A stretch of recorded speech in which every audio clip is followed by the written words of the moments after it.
வணக்கம். இன்றைய முக்கிய செய்திகள். தட்டாஞ்சாவடி தொகுதி தாகூர் நகர் பகுதியில் லட்சிய ஜனநாயக கட்சியின் புதிய அலுவலகத்தை கட்சியின் தலைவர் ஜோஸ் சார்லஸ் மார்டின் திறந்து வைத்தார். இந்த நிகழ்ச்சியில் தட்டாஞ்சாவடி தொகுதி ஜேசி மக்கள் மன்ற தலைவர் ராஜா உடன் இருந்தார்.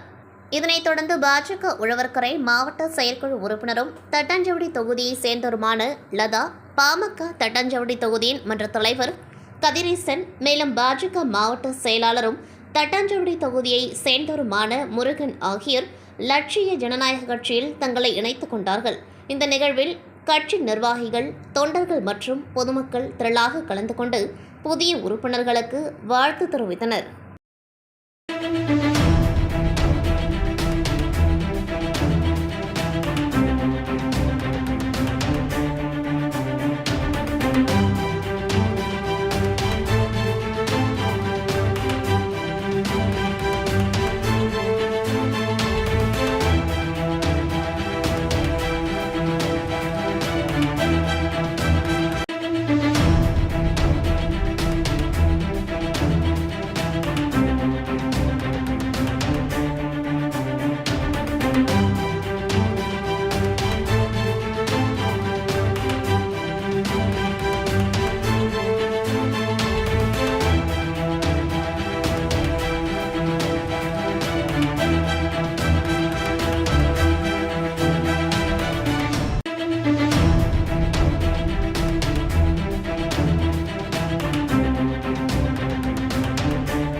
புதுச்சேரி அண்ணா திடலில் செய்தியாளர்களை சந்தித்த பாஜக மாநில தலைவர் வி. ராமலிங்கம், சுவாமி விவேகானந்தரின் 163வது பிறந்த நாளை முன்னிட்டு நாடு முழுவதும் ஜனவரி 12 தேசிய இளைஞர் தினம் கொண்டாடப்படுகிறது.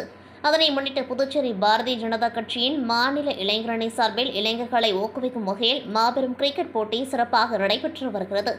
இப்போட்டியில் 70 கிரிக்கெட் அணிகள் பங்கேற்று சுமார் 1500 வீரர்கள் கலந்து கொண்டுள்ளனர்.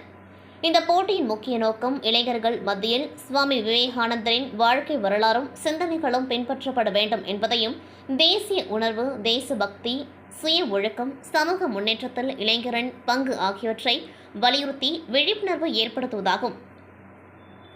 இந்த போட்டியில் கலந்து கொண்டு வெற்றி பெற்ற அணிகளுக்கு ரூபாய் 4 லட்சம் மதிப்பிலான பரிசு பொருட்கள் வழங்கப்பட உள்ளது. மேலும் தமிழ்நாடு மாநில முன்னாள் தலைவரும் தேசிய பொதுக்குழு உறுப்பினருமான அண்ணாமலை இளைஞர்கள் மத்தியில் உரையாற்றி புதுச்சேரி பாஜக மாநில தலைவர் ராமலிங்கம் அவர்களின் தலைமையில் வெற்றியாளர்களுக்கு கோப்பை வழங்க உள்ளார். இந்நிகழ்ச்சியில் புதுச்சேரியை சேர்ந்த 2000க்கும் மேற்பட்ட இளைஞர்கள் கலந்து கொள்ள உள்ளனர். மேலும் இந்த நிகழ்ச்சியை மாநில இளைஞரணி தலைவர் ஆடல் அரசு மற்றும் இளைஞரணி நிர்வாகிகள் சிறப்பாக ஏற்பாடு செய்து வழிநடத்தி வருகின்றனர். இந்நிகழ்வில் புதுச்சேரி உள்துறை அமைச்சர் நமச்சிவாயம், சட்டமன்ற உறுப்பினர்கள், முன்னாள் சட்டமன்ற உறுப்பினர்கள், பாஜக மாநில நிர்வாகிகள், மாநில அணி, பிரிவு, மாவட்ட மற்றும் தொகுதி நிர்வாகிகள், பொதுமக்களும் உள்ளிட்ட பலரும் கலந்து கொள்ள உள்ளனர். புதுச்சேரியில் தொடர்ந்து மிதமான மழை பெய்து வருகிறது. குறிப்பாக உழவர்கரை, வெள்ளியனூர், முதலியார்பேட்டை, புதிய பேருந்து நிலையம், கோரிமேடு, லாஸ்பேட்டை, கடற்கரை சாலை உள்ளிட்ட நகர பகுதிகளிலும், பாகூர், திருவோணை, ஓசூர் உள்ளிட்ட கிராம பகுதிகளிலும் கடந்த 1 மணி நேரமாக மிதமான மழை பெய்து வருகிறது. புதுச்சேரி சண்முகாபுரம் பகுதியைச் சேர்ந்தவர் பழங்குடி இனத்தை சேர்ந்தவர் அமாவாசை. இவரது மனைவி ரிஜினா. இவர் இன்று அதிகாலை தனது மருமகன் பாண்டியனுடன் தமிழக பகுதியான வழுதாவூரில் காட்டுப்பன்றியை வேட்டையாடியுள்ளனர். மேலும் பன்றி தாக்க வந்தால் அதன் மீது வீசுவதற்கு வெடிமருந்தை அவர்கள் எடுத்து சென்றனர். இதனிடையே பன்றியை வேட்டையாடிவிட்டு தனது இருசக்கர வாகனத்தில் வில்லியனூர் மூர்த்தி நகரில் உள்ள தனது மருமகன் வீட்டிற்கு திரும்பிக் கொண்டிருந்தனர். அப்பொழுது இருசக்கர வாகனம் கூடப்பாக்கம் அருகே வந்தபொழுது சாலையில் இருந்த வேகத்தடையின் மீது ஏறியதில் வாகனம் நிலை தடுமாறி கீழே விழுந்துள்ளது. இதில் பன்றியை வேட்டையாடிவிட்டு மீதமிருந்த வெடிமருந்து வெடித்ததில் ரெஜினா தூக்கி வீசப்பட்டு சம்பவ இடத்திலேயே பரிதாபமாக உயிரிழந்தார். அவரது மருமகன் பாண்டியன் பலத்த காயத்துடன் அரசு மருத்துவமனையில் சிகிச்சை பெற்று வருகின்றார். இச்சம்பவம் குறித்து வில்லியனூர் போலீசார் வழக்கு பதிவு செய்து விசாரணை நடத்தி வருகின்றனர். இதனிடையே விபத்து குறித்து பதப்பதைக்கும் சிசிடிவி காட்சிகள் வெளியாகிய நிலையில் தற்பொழுது உயிரிழந்த பழங்குடியின பெண் ரஜனா வெடிவிபத்தில் தூக்கி வீசப்பட்டு பரிதாபமாக உடல் சிதறி உயிரிழக்கும் சிசிடிவி காட்சிகள் வெளியாகியுள்ளது. மேலும் போலீசாரின் முதற்கட்ட விசாரணையில் தமிழக பகுதியான விழுப்புரம் மாவட்டம் திருவக்கரை அருகே உள்ள பெருமுக்கல் பகுதியில் பட்டாசு தொழில் செய்பவர்களிடம் வெடிமருந்து பொருட்களை வாங்கி பயன்படுத்தியதும், அதன்படி காட்டுப்பன்றி வேட்டையாடிய பிறகு மீதமிருந்த சுமார் 400 கிராம் வெடிமருந்து பொருட்களை இருசக்கர வாகனத்தில் எடுத்து வந்ததும் தெரியவந்துள்ளது. வரும் சட்டமன்ற தேர்தலில் தமிழகத்தில் 20 தொகுதிகளில் மக்கள் முன்னேற்றக் கழகம் போட்டியிடும் என்று தெரிவித்த அக்கட்சியின் நிறுவன தலைவர் ஜெகநாத் மிஸ்ரா, கூட்டணி குறித்து வரும் பிப்ரவரி 1ஆம் தேதி அறிவிக்கப்படும் என்றார். மக்கள் முன்னேற்றக் கழகத்தின் சார்பில் மாநில மாநாடு புதுச்சேரியில் உள்ள கம்பன் கலையரங்கத்தில் நடைபெற்றது. இதில் கட்சியின் நிறுவன தலைவர் ஜெகநாத் மிஸ்ரா பங்கேற்று சிறப்புரையாற்றினார். தொடர்ந்து செய்தியாளர்களை சந்தித்தவர், புதுச்சேரியை சுற்றுலா மிகை மாநிலமாக உருவாக்க வேண்டும் என்ற தீர்மானம் நிறைவேற்றப்பட்டுள்ளதாகவும், எங்களுடைய கொள்கைகளுடன் ஒத்துப்போகும் கட்சியுடன் கூட்டணி அமைத்து புதுச்சேரி சட்டமன்ற தேர்தலில் நமது மக்கள் முன்னேற்றக் கழகம் போட்டியிடும் என்றவர் பிப்ரவரி 1ஆம் தேதி கூட்டணி குறித்து அறிவிக்க உள்ளதாகவும் தெரிவித்தார். தொடர்ந்து பேசியவர், எந்த ஆட்சியாக இருந்தாலும் குறைகள் இருக்கத்தான் செய்யும். இந்தியாவில் எந்த ஆட்சியிலும் குறை இல்லாத ஆட்சி இல்லை என்று தெரிவித்த ஜெகநாத் மிஸ்ரா, வரும் சட்டமன்ற தேர்தலில் தமிழகத்தில் 20 தொகுதிகளில் நமது மக்கள் முன்னேற்றக் கழகம் போட்டியிடும் என்றார். மேலும் ஆட்சி அதிகாரத்தில் பங்கு என்பதை நாங்கள் வரவேற்பதாக தெரிவித்த ஜெகநாத் மிஸ்ரா, தாவேகாவுடன் கூட்டணி சேர்வது குறித்து பொதுக்குழுவில் முடிவு செய்யப்படும் என்றார். முத்தியால்பேட்டை தொகுதியில் பொங்கல் பண்டிகையொட்டி பாஜக சார்பாக மாநில நிர்வாகி செந்தில்குமரன் வீடு வீடாக சென்று கரும்புகள் வழங்கி பொங்கல் வாழ்த்துக்களை தெரிவித்தார். முத்தியால்பேட்டை தொகுதியில் தொடர்ந்து பொதுமக்களுக்கு பல்வேறு நலத்திட்ட உதவிகளை பாஜக நிர்வாகி செந்தில்குமரன் வழங்கி வருகின்றார். அதன் ஒரு பகுதியாக தொகுதி முழுவதும் பொங்கல் பண்டிகை ஒட்டி இலவசமாக கரும்புகள் வழங்கப்பட்டது.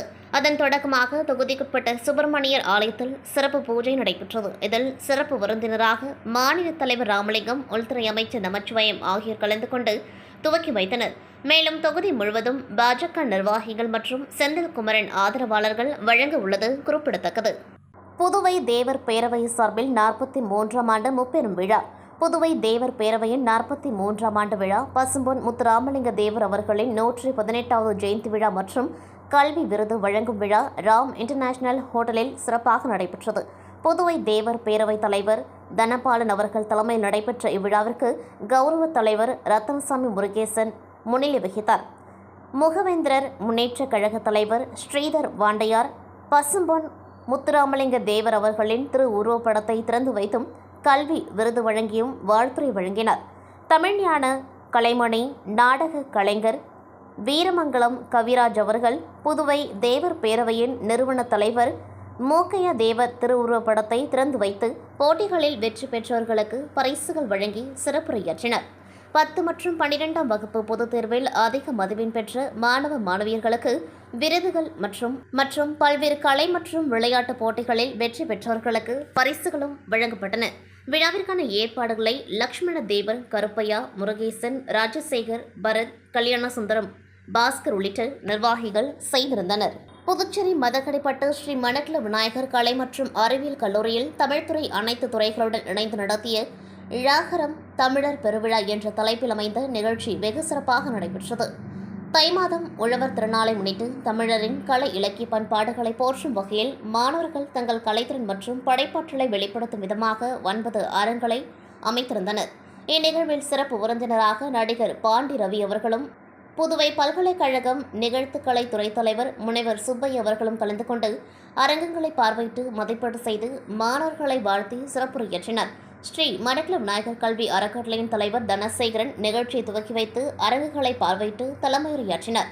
மேலும் செயலாளர் நாராயணசாமி கேசவன், பொருளாளர் ராஜராஜன், இணை செயலாளர் வேலாயுதம், கல்லூரி இயக்குநர் மற்றும் முதல்வர் வெங்கடாச்சலபதி ஆகியோரின் வாழ்த்துக்களுடன் தொடங்கிய நிகழ்வில் ஸ்ரீ மணக்குள விநாயகர் கலை மற்றும் அறிவியல் கல்லூரியின் முதல்வர் முனைவர் முத்துலட்சுமி அவர்கள் நிகழ்ச்சியின் வரவேற்புரை வழங்கினர்.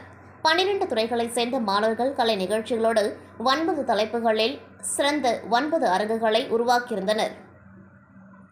காவிரி பூம்பட்டினம், மூவேந்தர் துறைமுக நகரங்கள், திருவிழாக்கள், தமிழர் வாழ்வியலும் விஞ்ஞானமும், பழந்தமிழர் அறிவியல் சிந்தனைகள், ஆயத்திய இளவரசி செம்பவளம், புலவர் புரவலர் நட்பு, மருதநல காட்சிகள், கல்வெட்டுகள், அகழ்வாராய்ச்சி, தொல்பொருட்கள் என்றவாறு தலைப்புகள் அமைக்கப்பட்டிருந்தன. ஒவ்வொரு அரங்கிலும் மாணவர்கள் தமிழரின் அடையாளத்தை பறைசாற்றும் வகையிலும் அடுத்த தலைமுறைக்கு கொண்டு சேர்க்கும் வகையிலும் அரங்குகளை தமிழரின் நடை, உடை, பாவனையுடனும் ஆடை அலங்காரத்துடனும் உணர்வு பொங்க உற்சாகத்துடன் அமைந்திருந்தன. மேலும் தமிழர் நிகழ்த்து கலைகளான பாரம்பரிய நடனம், குழு நடனம், சிலம்பம், வெள்ளப்பாட்டு, யோகா, நாடகம் ஆகிய நிகழ்வுகள் அரங்கேறின. நிகழ்வின் இறுதியாக பரிசளிப்பு விழா நடைபெற்றது. வணிகவியல் துறை மாணவர்கள் உருவாக்கிய காவிரி பூம்பட்டினம் அரங்கம் முதல் பரிசினை பெற்றது. இரண்டாம் பரிசினை உயிரி அறிவியல் துறை மாணவர்கள் உருவாக்கிய ஆயத்திய இளவரசி செம்பவளம் அரங்கமும், மூன்றாம் பரிசினை இயற்பியல் துறை மாணவர்கள் உருவாக்கிய தமிழர் வாழ்வியலும் விஞ்ஞானமும் என்ற அரங்கமும் பெற்றது. அடுத்ததாக நிகழ்த்து கலைகளுக்கும் பரிசுகள் வழங்கப்பட்டன. முதல் பரிசினை பொம்மலாட்டமும், இரண்டாம் பரிசினை குழு நாடகமும், மூன்றாம் பரிசினை வில்லுப்பாட்டும் பெற்றன. அனைத்து துறை தலைவர்களும், பேராசிரியர்களும், மாணவர்களும் பங்கு பெற்ற இந்நிகழ்ச்சியினை தமிழ்துறை பேராசிரியர்கள் பிற துறைகளுடன் இணைந்து ஒருங்கிணைத்திருந்தனர். நிகழ்ச்சி நன்றி உரையினை தமிழ்துறை தலைவர் முனைவர் வனிதா வழங்கினார். நிகழ்ச்சி இனிதே நிறைவு பெற்றது. தைத்திங்கள் பண்டிகை ஒட்டி காலப்பட்டு தொகுதியில் அர்ஜுனகுமாரி அறக்கட்டளை சார்பாக நிறுவனர் செந்தில் தொகுதி முழுவதும் பொங்கல் பண்டிகை முன்னிட்டு பொங்கல் பரிசுகள் வழங்கப்பட்டு வருகின்றது. அதன் தொடக்கமாக கருவடிக்குப்பம் பகுதியில் உள்ள மாரியம்மன் ஆலயத்தில் சிறப்பு பூஜை நடைபெற்றது. தொடர்ந்து வீடு வீடாக சென்று நிறுவனர் செந்தில் கரும்புகள் வழங்கி பொதுமக்களிடையே பொங்கல் வாழ்த்துக்களை தெரிவித்தார். இந்நிகழ்ச்சியில் அர்ஜுனகுமாரி அறக்கட்டளை நிர்வாகிகள், செந்தில் ஆதரவாளர்கள் உட்பட பலரும் கலந்து கொண்டார்கள். இத்துடன் செய்திகள் நிறைவடைகின்றது. நன்றி, வணக்கம்.